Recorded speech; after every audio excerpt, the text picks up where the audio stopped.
Kemudian yang ke tujuhnya, pilihan raya ini banyak menghakis hak-hak rakyat. Hak-hak rakyat. Contohnya di Selangor lah, paling banyaknya ramai nama hilang. Nama tak ada. Tuan-tuan tahu apa pasal jadi macam tu? Pasal apa? Pagi tu ramai orang, ada yang beratur sampai 2 km. Nama tak ada. Tuan-tuan tahu apa jadi? Dia switch buku daftar tu. Apa yang dia buat di Selangor, ni khusus di Selangor. Apa yang dia buat di Selangor, dia buat 2 buku daftar. Satu dia panggil buku daftar ngikut yang biasa ni lah, ke abjad tu. Mengikut huruf tu. Yang biasa kita lah. Satu dia buat buku daftar lokaliti, dia panggil. Buku daftar lokaliti. Kalau tuan-tuan tengok dua-dua buku daftar tu sebenarnya sama. Jumlah sama, nombor siri sama, semua sama. Apa beza dia? Beza dia, kalau tuan-tuan tengok buku daftar mengikut huruf dengan buku daftar lokaliti yang diguna pagi tu dia guna buku daftar lokaliti. Buku daftar lokaliti dengan buku daftar yang lagi satu tu, nama pada nombor siri tu lain. Nama pada nombor siri tu lain.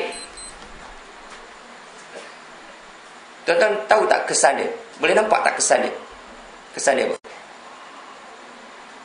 Buku tu, yang lokaliti tu, tengah hari ditukar. Sekitar pukul 11.30, pukul 12 tu ditukar. Dia switch. Yang pagi orang tu rebut cari, tak ada nama. Mana nama, tak ada nama. Tengah hari dia switch. Tuan-tuan boleh bayang tak apa benda yang berlaku? Bila nombor siri sama, nama lain, orang yang mengundi pagi tadi, nombor siri dia katalah 187. Bila dapat buku baru, nombor siri 187 bukan nama dia dah. Nama dia nombor siri lain. Mungkin nombor siri dia 637 kan. Tuan-tuan boleh bayang apa berlaku? Dia boleh mengundi lagi sekali menggunakan nombor siri 637. Pagi tadi dia mengundi nombor siri 187. Itu yang berlaku. Dan ini yang berlaku di Kuala Langat. Sini saya tak tahulah. Kita tak buat postmortem sini. Tapi di Kuala Langat, satu saluran undi, pusat pembuangan undi, dia ada 7 saluran. Ada satu tu, dia ada 7 saluran. Ada satu pusat pembuangan undi yang saya nak balik lagi je. Nak balik. Dia mengundi pagi, petang dia pergi mengundi. Pagi dia mengundi saluran 3, petang dia mengundi saluran 7. Petang dia mengundi saluran 7. Orang yang sama, nombor siri lain. Satu pusat pembuangan undi, kita jumpa 23. Satu. Cuba bayang berapa ratus pusat pembuangan undi di Kuala Langat saja. Ni yang berlaku. Ada satu kes tu, kita betul-betul berdepan dengan kita. Dia sampai-sampai kat barung kita, tengok nama dia tak ada. Kita kata pergi kat barung Panah SPR, mungkin ada. Pergi-pergi, ada. Pergi-pergi bukan saja ada 2. Satu ni. Saya dengar dia bising. Dia tengah nak pergi mengundi, saya kata, Syekh, betul ke nama ada 2 tadi? Dia bagi 2 kertas dia. Dia kata, apa nak buat ni? Kata pergi undi dua-dua. Saya suruh dia undi dua-dua. Cek, kita nak test tengok, boleh tak boleh? Boleh. Dia undi saluran sana. Lepas tu dia keluar, dia pergi undi sana pula. Boleh undi. Cumanya dia di saluran yang pertama tu IC lama, saluran lagi satu tu IC baru. 5 berlaku. Teruk tuan-tuan, pilihan raya ni teruk sungguh. Teruk sungguh.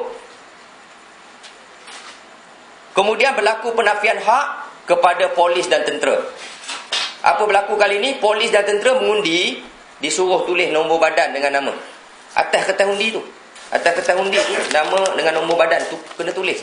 Sini ada pengundi pos. Ada. Suruh dia buat report polis. Memang semua pengundi pos kena tulis nombor badan dengan nama. Macam mana nak rahsia? Nama ada kat situ. Rahsia apa benda? Dan lagi satu penafian hak yang berlaku, contoh dia, beberapa warga negara Malaysia yang duduk luar negeri. Tuan-tuan tahu berapa puluh ribu warga negara Malaysia yang duduk luar negeri? Mereka ni pengundi pos. Tapi nak undi pos macam mana? Penamaan calon dengan pengundian 7 hari je.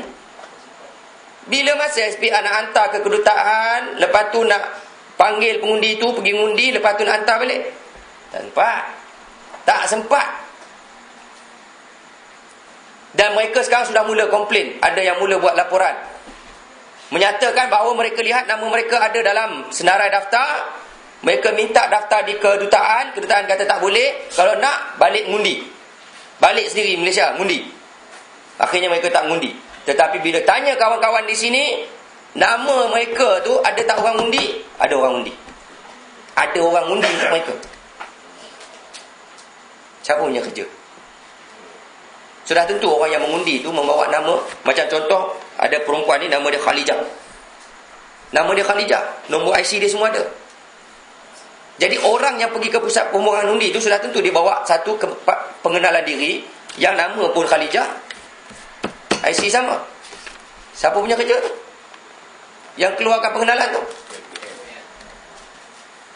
Dia boleh mengundi. Jadi orang seperti Khalijah komplain, buat laporan kata ada orang undi nama dia. Ni benda ni berlaku, tuan-tuan.